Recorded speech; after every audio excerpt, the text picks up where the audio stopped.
Blake Griffin going to the Pistons. The Clippers traded away Blake Griffin, Bryce Johnson, and Willie Reed to the Pistons for Tobias Harris, Avery Bradley, and Boban Marjanovic. I think a draft pick as well was added to there. But yeah, Blake Griffin to the Pistons. I thought it was that was an unlikely move. I didn't see that coming. Blake Griffin is now, and he's in another dynamic pairing with another big with him and Andre Drummond, who he's a good big, very underrated. He's a good big, kind of similar to DeAndre Jordan, just not as athletic. Do the same thing, rebound, run and jump type of guy, defensive. It's a good team right there, Pistons, but the Pistons lost some good pieces in Tobias Harris. I think he was a good player, had a great year. But Avery Bradley, he has not been having a good year this year. He dropped off a little bit from, well, not a little bit, he dropped off a lot from last season from when he was at Celtics. But he hasn't been playing as much. Boban Marjanovic, a good, real big man. I think he's 7'3". So the Clippers, I think the Clippers won this trade because they got some pieces that they needed. They got a decent two-way shooting guard in Avery Bradley. Hopefully this trade will rejuvenate him and get him to play better. And you got Tobias Harris, a great stretch big, 3 or 4. He's playing really well this year. Tobias Harris, he always been one of those guys who can play good and give you rebounds, assists, and he's more of a ground and pound type of guy. And he's doing great 3-point shooting numbers this year. And Tobias Harris is a really good player. So I think Tobias Harris was a key player for the Clippers to keep, and Blake Griffin, of course, is a key player for the Pistons in that trade. I think it was a good trade. Then you also had Nikola Mirotic of the Chicago Bulls being traded to the Pelicans. I was not able to look into that deal and see who was all traded for that piece. But Mirotic to the Pelicans was I think it was a great move for the Pelicans with the recent injury of DeMarcus Cousins going down for the rest of the season. So with Mirotic joining the fold, you can put Davis at the 5 and put Mirotic at the 4. Stretch the 4 out. I think it'd be really fun between the two. But the question is, how will they handle Mirotic with DeMarcus Cousins to come back next season?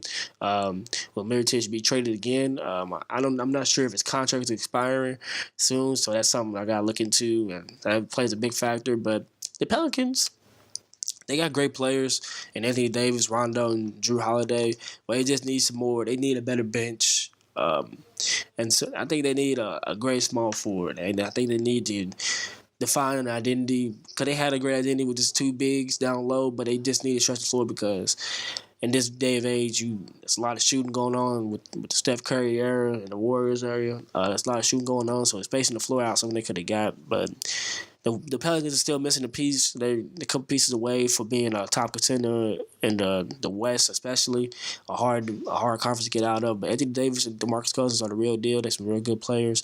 But like I said, with DeMarcus Cousins going out, Mirotic, he's a great fit going in there and fit with Anthony Davis. I think it'll be fun to watch them two play together. But the Bulls are a young team right now. I think with them doing that trade, I think it worked out just fine with them because they got Lauri Markkanen, who's doing real good for the team right now, doing really good, higher than expected. He's doing good. And they have Bobby Portis right behind him, who's also a great player too. Earlier this season, you had the Mirotic and Bobby Portis argument. So that it kind of worked out because they had relieved that tension right there. But then you also have Chris Dunn, who's playing very well this year at the point guard position, who they received from the Jimmy Butler trade earlier in the summer. So I think Chris Dunn is playing very well this year. Zach LaVine coming off an injury. Zach LaVine's a proven player, great scorer, athletic. I haven't been able to watch him recently to see how he's been playing real lately, but from before the ACL injury, he's really athletic. So, and he's a very great player, a great 3-point shooter offensively. He's a good guy. He's a great scorer. So I think that backcourt of Dunn and LaVine, and you have Markkanen down low and Robin Lopez at the center. And there are 3. I think they have Justin Holiday. I think he's a decent little player. But the Bulls seem like to be a great young team. They still building. They got some room to improve. The young team building some draft picks, some free agency. Because it's still Chicago at the end of the day. It's a big market city. Chicago's a big town. So I think they'll probably have a free agent pool as the development of both Levine, well, it's not both, but all three of Levine, Dunn, and Markman continue to grow. I think other free agents will be tempted to come join and play along with them, and they get some good draft picks with the record they got right now. So the Bulls are setting up for a good future. They completely depleted their roster from the season before, and they're not looking like they ain't gonna make the playoffs this year. So the Bulls doing just fine. We also have James Harden going off for a triple double, breaking a record that I got to witness myself up close. Russell Westbrook's record of the most points in triple double history with 57 points. I seen that last year in April in Orlando. I was lucky to see that. But James Harden exploded to get 60 points, 10 rebounds, and 11 assists. I'm not mistaken. But that was I caught some highlights of that. James Harden, he's having a phenomenal season. Again, he's an MVP candidate as usual, as he has been for the past three or 4 years. James Harden's playing really well. I think he's proven that him and Chris Paul together wasn't going to ruin his play style whatsoever, and that Tony's doing a real good coaching job playing and balancing out the two. And there's just a very high-power offensive team. D'Antoni's showing it as he was before when he was with the Phoenix Suns, which was when that was one of my favorite teams at the time. We had Steve Nash and Amari Stoudemire, Sean Marion, and Joe Johnson, and them boys. That high-powered offense, quick and fast, getting people to score. I think James Harden and Chris Paul doing very well right there. Eric Gordon went down with an injury not Eric Gordon, Trevor Reason went down for an injury for about 6 to 8 weeks, if I'm not mistaken. So that kind of hurt them with that 3-and-D right there. He was a very good integral piece that they'd be having for a long time. But Luke Richard Mabamute, he's a great defender. Trying to stretch out his range and shooting threes more often, but he can work on that.